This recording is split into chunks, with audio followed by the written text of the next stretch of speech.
여러분, 집에 있는 TV 리모컨, 마지막으로 채널 버튼을 눌러본 게 언제인지 기억나십니까? 아마 한참 됐을 겁니다. 그런데 이걸 그냥 스마트폰 때문이지 하고 넘기면 진짜 중요한 걸 놓칩니다. 사람들이 TV를 끈 건 볼 게 없어서이기도 하지만 그보다 먼저 믿을 수가 없어졌기 때문이거든요. 한국 뉴스 신뢰도는 전 세계 48개국 중에 37위, 고작 31%까지 떨어졌습니다. 쉽게 말하면 10명 중 7명은 뉴스를 봐도 안 믿는다는 겁니다. 그런데 여기서 핵심은 이겁니다. 이 무너진 신뢰가 단순히 방송국 자존심만 깎은 게 아니라는 거예요. 시청률을 끌어내리고 광고를 쫓아내고 결국 여러분이 매달 내는 수신료 통장까지 정조준하고 있습니다. 이건 연예계 가십이 아니라 여러분 지갑과 직결된 이야기입니다. 자, 이제 그 도미노의 첫 단추부터 한 푼까지 함께 추적해 보겠습니다. 한때 온 국민이 9시 뉴스에 채널을 맞추던 그 방송국이 어쩌다 아무도 믿지 않는 곳이 됐는지 말이죠. 여러분, 잠시 1990년대 거실 풍경을 떠올려 보세요. 저녁 9시가 가까워지면 온 가족이 약속이나 한 듯 거실로 모였습니다. 누가 시킨 것도 아니었어요. 그저 그 시간엔 TV 앞에 앉는 게 당연했거든요. 드라마가 시작되는 시간이 곧 집에 돌아갈 시간이었습니다. 그래서 사람들은 이걸 농담처럼 귀가 시계라고 불렀죠. 시계를 안 봐도 드라마만 보면 몇 시인지 알았으니까요. 자, 여기서 숫자로 보면요. 그 시절 국민 드라마들은 시청률 50%에서 60%를 찍었습니다. 모래시계, 허준, 배장금, 쉽게 말하면요. 길에서 마주치는 두 사람 중 한 명은 같은 드라마를 보고 있었다는 뜻입니다. 다음날 회사에 가면 동료들과 나눌 이야기가 자동으로 정해져 있었죠. 안 본 사람이 오히려 대화에서 소외되던 시절이었습니다. 그러니 방송국은 어떤 존재였을까요? 한마디로 돈을 찍어내는 기계였습니다. 광고를 내보내고 싶은 회사들이 줄을 섰어요. 광고주가 미팅 한번 잡으려고 몇 달을 기다렸습니다. 상식적으로 생각하면 돈 내는 쪽이 갑이잖아요. 그런데 여기선 정반대였습니다. 돈을 내겠다는 광고주가 방송국 눈치를 봤거든요. 완전한 갑이었던 거예요. 이게 그냥 옛날 이야기처럼 들리신다면 숫자 하나만 더 보시죠. 전체 광고 시장에서 지상파가 차지하던 몫이 2014년에도 57.4%였습니다. 시장에 굴러다니는 광고비의 절반 넘게 방송국 3곳이 가져갔다는 뜻이에요. 방송사는 왕이었고 시청자는 그 앞에 줄선 신하였습니다. 채널은 정해진 곳에서 정해진 시간에만 봐야 했으니까요. 그런데 여기서 핵심입니다. 이 거대한 제국은 생각보다 위태로운 구조 위에 서 있었습니다. 수십 층짜리 건물이 단 하나의 기둥에 얹혀 있었던 거예요. 그 기둥이 멀쩡할 땐 누구도 무너질 거라 상상하지 못했습니다. 그 기둥은 바로 믿음이었습니다. 국민이 방송국을 의심 없이 믿어줬기 때문에 이 모든 게 가능했던 거죠. 그리고 바로 그 믿음에 첫 금이 가기 시작합니다. 자, 여기서 많은 분들이 이렇게 말씀하십니다. 다 스마트폰 때문 아니냐고요. 넷플릭스가, 유튜브가 시청자를 빼앗아간 거 아니냐고요. 그런데 그건 진짜 첫 단추가 아닙니다. 스마트폰은 떠날 사람들에게 그저 편한 문을 열어줬을 뿐이거든요. 문이 있다고 멀쩡한 집을 나가지는 않잖아요. 사람들은 이미 그 집을 떠나고 싶어 했습니다. 그러니 진짜 첫 번째 도미노는 따로 있었어요. 바로 신뢰의 붕괴였습니다. 사람들이 뉴스를 봐도 더는 믿지 않게 됐습니다. 그리고 안 믿으니까 안 보게 된 거죠. 숫자로 보면요. 2025년 로이터 조사에서 한국의 뉴스 신뢰도는 31%였습니다. 조사한 48개 나라 가운데 37위예요. 쉽게 말하면 10명 중 7명은 뉴스를 봐도 안 믿는다는 뜻입니다. 공영방송도 예외가 아니었어요. KBS 뉴스 신뢰도는 48%, 한 해 전보다 3%포인트 더 떨어졌습니다. 여기서 핵심은 이겁니다. 어느 편이 옳고 그르냐를 따지자는 게 아니에요. 신뢰도라는 숫자 그 자체가 무너졌다는 겁니다. 이건 정치 성향과 상관없는 객관적인 성적표거든요. 손님이 등을 돌린 가게는 주인이 무슨 정당을 지지하든 장사가 안 되는 법이니까요. 그러니 결과는 정해져 있었습니다. 지상파를 통해 뉴스를 보던 사람이 2020년엔 75.3%였어요. 그런데 2024년엔 64.7%로 내려앉았습니다. 4년 만에 10명 중 1명이 더 등을 돌린 겁니다. 상식적으로 생각해 보세요. 맛이 없어서 손님이 떠난 식당이 있습니다. 그 주인이 요즘 손님들 입맛이 싸구려가 됐다고 탓하면 어떻습니까? 우습죠. 그런데 방송국이 딱 그 모습이었어요. 스마트폰 탓, 시대 탓을 하는 사이에 정작 음식 맛은 돌아보지 않은 겁니다. 신뢰라는 건 그릇과 같습니다. 한번 깨지면 다시 붙여도 금간 자국이 남잖아요. 한번 저건 못 믿겠다 싶으면 사람 마음은 좀처럼 돌아오지 않습니다. 여러분 주변에도 있으실 거예요. 나 TV 끊은 지 5년 됐다, 10년 넘었다 하시는 분들요. 그분들이 게을러서 그런 게 아닙니다. 믿음을 거둔 거예요. 여러분도 그래서 슬그머니 리모컨을 내려놓으셨을 겁니다. 여기서 잠깐 묻고 싶습니다. 여러분은 9시 뉴스 마지막으로 끝까지 본 게 언제입니까? 댓글로 한번 남겨주세요. 그런데 이 신뢰의 붕괴는 시작에 불과했습니다. 첫 번째 도미노가 두 번째를 쓰러뜨리거든요. 바로 시청률입니다. 신뢰가 무너지면 그 다음은 시청률입니다. 첫 번째 도미노가 두 번째를 정통으로 쓰러뜨리는 거죠. 사람들이 안 믿으니까 안 보고, 안 보니까 숫자가 무너집니다. 그 무너지는 속도가 어느 정도였을까요? 앞서 본 그 국민 드라마들, 모래시계나 대장금은 시청률 50%, 60%를 찍었습니다. 온 국민의 절반 이상이 같은 시간에 같은 화면을 봤다는 뜻이죠. 그게 불과 20여 년 전 통경입니다. 그런데 지금은요, 숫자로 보면 완전히 다른 세상입니다. 요즘 지상파 드라마는 한 자릿수가 기본이에요. 업계에서 5% 넘으면 선방했다고 말합니다. 한때 절반이 보던 자리에서 이제 20명 중 1명만 봐도 잘했다는 소리를 듣는 거죠. 더 내려간 경우도 있습니다. 드라마 어서와는 0.8%, 순정복서는 0.9%를 기록했어요. 급기야 KBS2 킥킥킥킥킥은 0.3%까지 떨어졌습니다. 지상파 드라마 역대 최저 기록입니다. 0.3%가 어느 정도냐고요? 쉽게 말하면요, 예전 국민 드라마를 1000명이 봤다면 지금 그 최저 기록 드라마는 대여섯 명이 보는 셈입니다. 같은 방송국, 같은 전파인데 보는 사람이 200분의 1 수준으로 쪼그라든 거예요.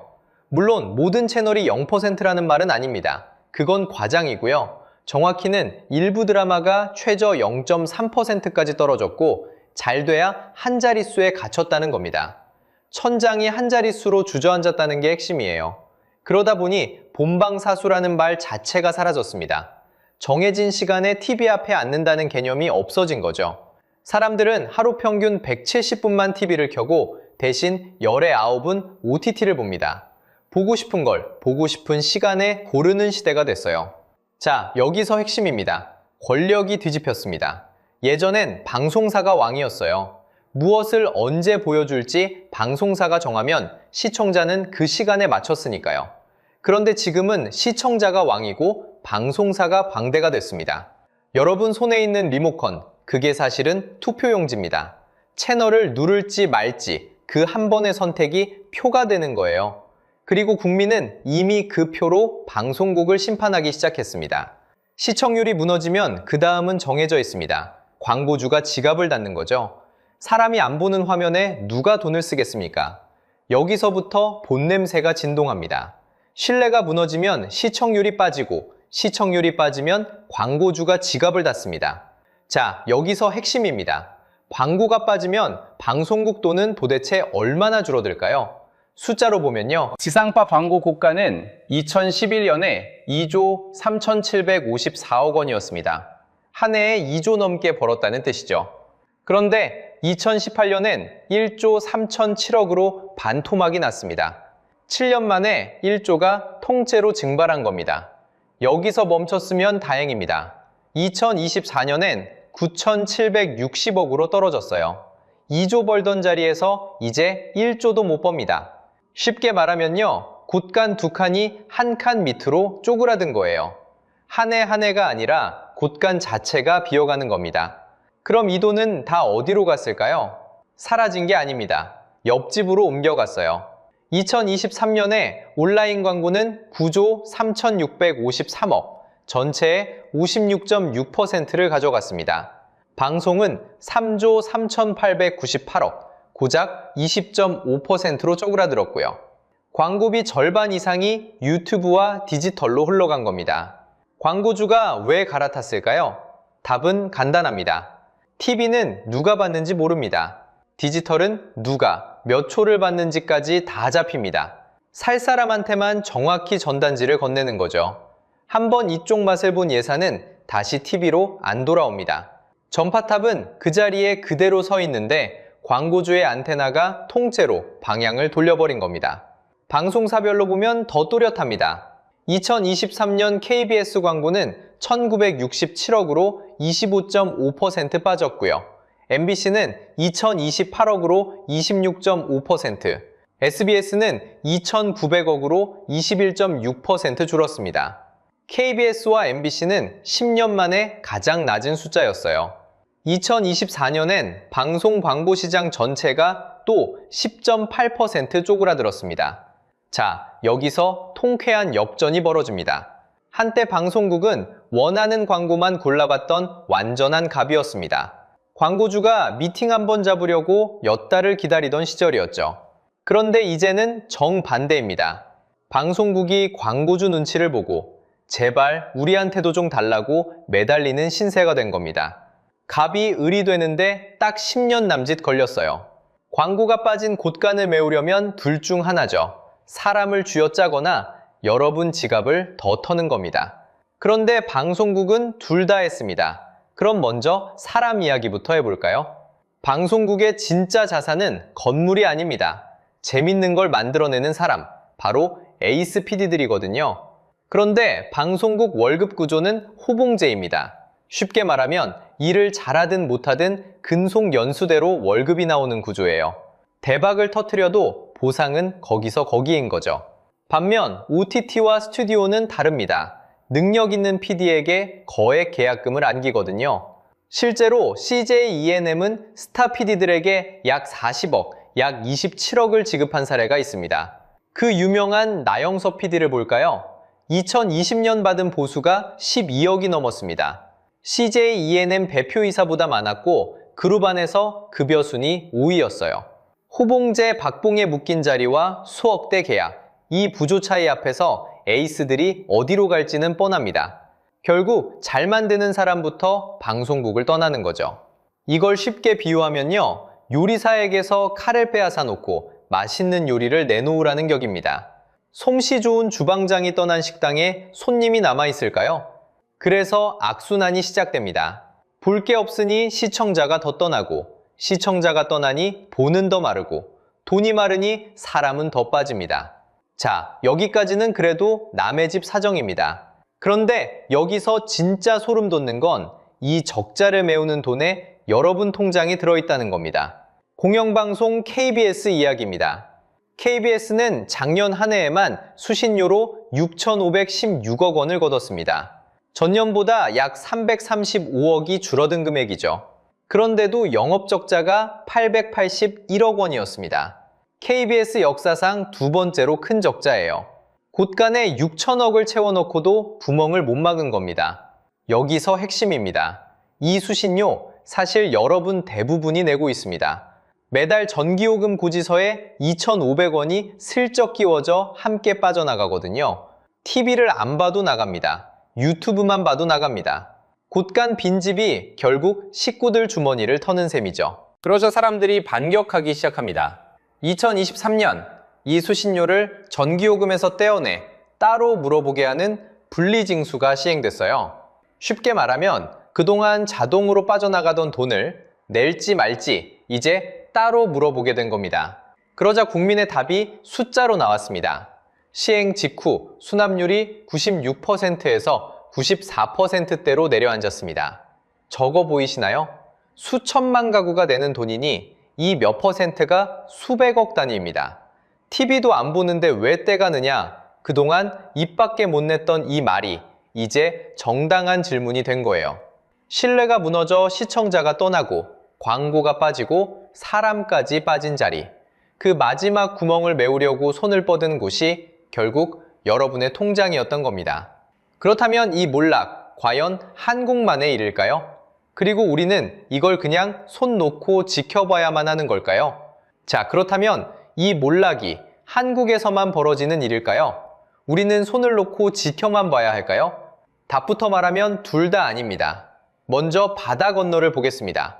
방송의 본고장이라는 미국에서도 똑같은 일이 벌어지고 있거든요. 미국에서는 2024년 한 해에만 100만 명이 넘는 사람이 케이블 선을 끊었습니다. 광역시 하나 인구가 통째로 TV를 떠난 셈이죠. 사람들은 이걸 코드 커팅이라고 부릅니다. 쉽게 말하면 벽에 꽂힌 케이블 선을 가위로 잘라버린다는 뜻이에요. 이후에 7할 이상은 비용이었습니다. 비싼 케이블 요금 대신 스트리밍으로 갈아탄 거죠. 결국 한국만의 특별한 병이 아니라 전 세계 방송이 같은 길을 걷고 있는 겁니다. 여기서 핵심은 따로 있습니다. 그럼 방송국은 뭘 먹고 사느냐? 이제는 넷플릭스 같은 거대 플랫폼의 일을 받아서 합니다. 그런데 이 계약 방식이 좀 묘해요. 매입형 계약, 어려운 말로 바이아웃이라고 부릅니다. 그림을 그려주고 돈은 받되 그림의 소유권은 통째로 넘기는 방식이죠. 저 유명한 오징어 게임을 떠올려 보세요. 넷플릭스는 이 작품 하나로 1조 원이 넘는 돈을 벌었습니다. 그런데 한국 제작사가 손해준 제작비는 약 250억 원 수준이었죠. 1조를 벌어준 작품을 만들고도 그 뒤에 따라오는 굿즈도, 게임도, 속편 권리도 가질 수 없는 구조였습니다. 넷플릭스는 2023년부터 4년간 한국에 25억 달러, 우리 돈 3조 원이 넘는 돈을 붓겠다고 했죠. 돈은 들어오는데 한국은 점점 화려한 하청 공장이 되어가는 겁니다. 자, 이제 가장 중요한 질문입니다. 그럼 시청자는 어디로 갔을까요? 흔히들 유튜브는 젊은 사람들 거라고 생각하시죠? 상식적으로 생각하면 그럴 것 같은데 숫자로 보면요, 전혀 다릅니다. 60대 이상 어르신들의 유튜브 사용 시간이 5년 사이에 234% 넘게 늘었습니다. 3배 넘게 불어난 거예요. 통계청 조사를 봐도 우리 국민의 하루 동영상 시청 시간은 5년 만에 무려 6.3배로 뛰었습니다. OTT 이용률은 89%를 넘어섰죠. 10명 중 9명이 인터넷으로 영상을 본다는 뜻입니다. 거실에서 TV를 보던 부모님 세대가 이미 손안의 작은 화면으로 옮겨간 겁니다. 세대 이동은 끝났습니다. 방송국이 돌아오라고 손짓해도 사람들은 이미 떠난 뒤에요. 마차의 시대가 가고 자동차의 시대가 오듯 시대의 물길이 통째로 바뀐 겁니다. 그런데 방송국은 끓는 냄비 속 개구리처럼 물이 서서히 데워지는 걸 느끼지 못했습니다. 신뢰라는 단 하나의 기둥이 무너졌는데 다른 핑계만 찾고 있었던 거죠. 만약 방송국이 그 기둥을, 그러니까 믿음을 다시 세우지 못한다면 어떻게 될까요? 전파탑은 그대로 서 있겠지만 아무도 보지 않는 박물관 속 유물처럼 남게 될 겁니다. 자, 여기서 핵심입니다. 우리가 오늘 따라온 이 길을 한번 되짚어보죠. 방송국을 무너뜨린 건 스마트폰이 아니었습니다. 진짜 첫 단추는 신뢰의 붕괴였어요. 사람들이 더는 믿지 않게 됐고 안 믿으니 안 보게 됐죠. 그 첫 도미노가 시청률을 쓰러뜨렸고 시청률이 광고를 쓰러뜨렸습니다. 광고가 빠지자 사람이 떠났고 그 빈 곳간을 메우려 결국 여러분의 수신료에까지 손이 뻗쳤습니다. 신뢰에서 시작된 작은 균열 하나가 여러분 통장에까지 도착한 거예요. 그래서 여쭤보고 싶습니다. 여러분은 오늘 저녁 거실의 TV를 켜시겠습니까? 그리고 매달 꼬박꼬박 빠져나가는 그 수신료 고지서에서 한번 직접 확인해 보시겠습니까? 우리가 어떤 정보를 어디서 받고 있는지 그 출처를 스스로 점검하는 것. 어쩌면 그게 무너진 방송 시대를 사는 우리에게 가장 필요한 습관일지도 모릅니다. 여러분의 생각은 어떠신지 댓글로 꼭 남겨주세요. 오늘 영상이 유익하셨다면 좋아요와 구독 부탁드립니다. 시청해주셔서 감사합니다.